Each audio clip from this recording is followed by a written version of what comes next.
Assalamualaikum warahmatullahi wabarakatuh. Jumpa lagi dengan saya, Andy Dwinata, di channel kesayangan kita semua, Raya Hobi dan Bisnis.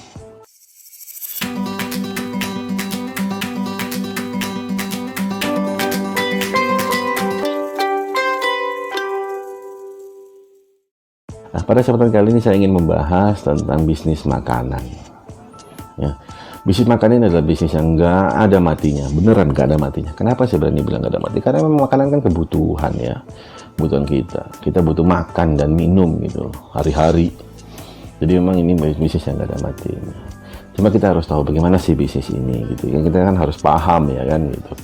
Nah gini, jadi bisnis ini kita kalau saya lah ya, saya bagi jadi 3 kategori nih. Pertama, bisnis makanan reguler lah ya, standar food atau regular food, atau terserah lah orang mau ngomong apa lah ya.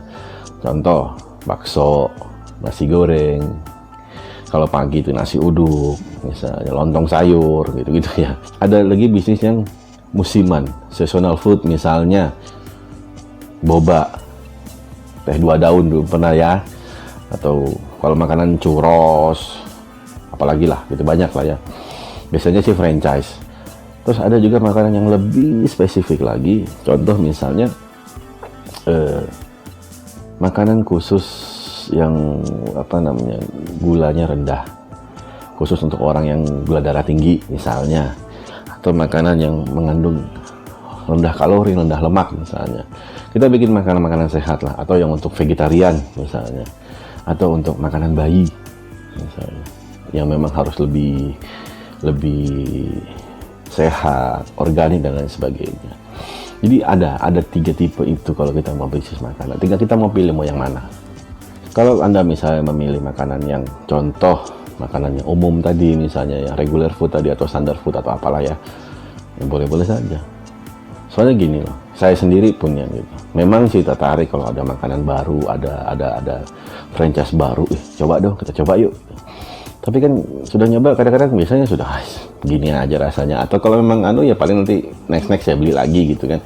Tapi tetap kembali kalau pas saya lapar misalnya, saya pengen makan, ujung-ujungnya apa, ke warteg juga gitu ya, cari bakso juga, cari mie ayam juga, pagi-pagi juga paling carinya lontong sayur, bubur ayam dan lain sebagainya ya gitu. Cuma memang di bisnis ini gini, jadi bisnis itu kan umum lah ya, kita bicara bisnis umum lah ya. Itu ada dua inilah, misalnya ada dua dibagi dari 2 sisi lah maksudnya gitu. Yang pertama itu ada sisi di mana yang memang customernya banyak, tapi juga pemainnya banyak, pebisnisnya banyak, kompetitornya banyak. Tapi ada di sisi lain yang memang pemainnya sedikit, kompetitornya sedikit, customernya juga sedikit, tapi lagi sedang grow. Nah, jadi memang ada 2. Nah, ini kalau yang bisnis saya bilang bisnis umum tadi, memang dia ada di sisi yang betul-betul customernya memang banyak ya. Kita tahu sendiri lah ya. Cuma kompetitor juga banyak. Berapa banyak sekarang warung Padang, berapa banyak warung warteg misalnya, berapa banyak orang yang jual bakso apa segala. Tapi sebanyak itu juga kan customer juga banyak gitu. Cuma memang di sini persaingannya lumayan ketat gitu ya. Di sini memang betul-betul Anda harus mengandalkan rasa, harga gitu ya. Nah, atau kalau misalnya mau main di yang seasonal tadi, yang musiman tadi, ya bisa. Cuma gini, sistemnya kalau Anda mau main yang di seasonal itu, jadi sistemnya kayak ini, bisa ada namanya sistem bisnis itu kick and rush, sama kayak bola lah, Inggris kick and rush gitu ya. Jadi betul-betul pada saat booming Anda cari untung banyak-banyak, sudah mulai ngendor, udah mulai stop, cari bisnis lain lagi, cari lagi franchise yang lain, cari yang sedang booming lagi, begitu terus. Jadi betul-betul pada saat rame, genjot, sudah mulai sepi, stop, cari yang lagi, mulai lagi rame, genjot. Jadi gitu.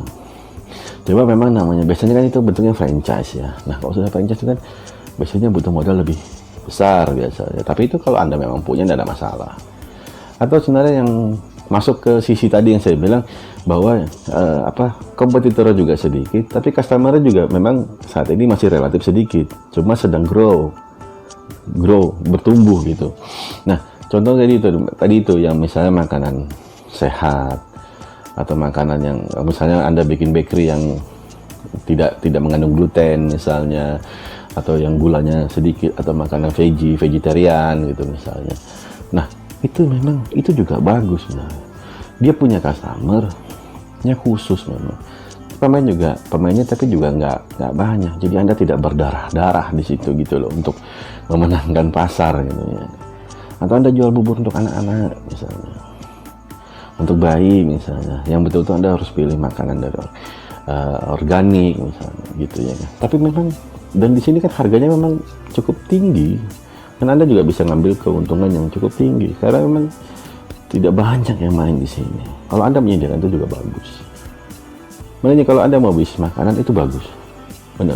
Kalau saya, misalnya saya ditanya, kalau saya maunya bisnis makanan gimana?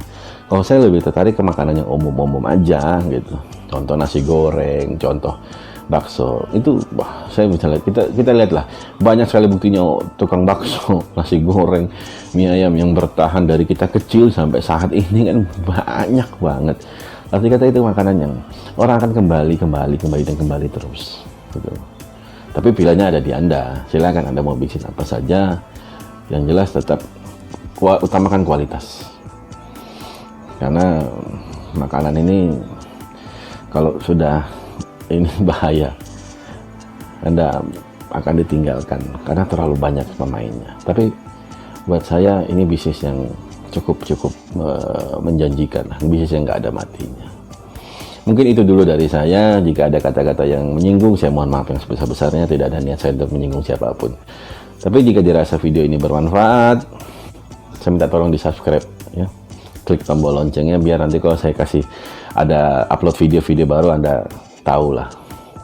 Mungkin itu dari saya. Assalamualaikum warahmatullahi wabarakatuh. Salam hobi dan bisnis.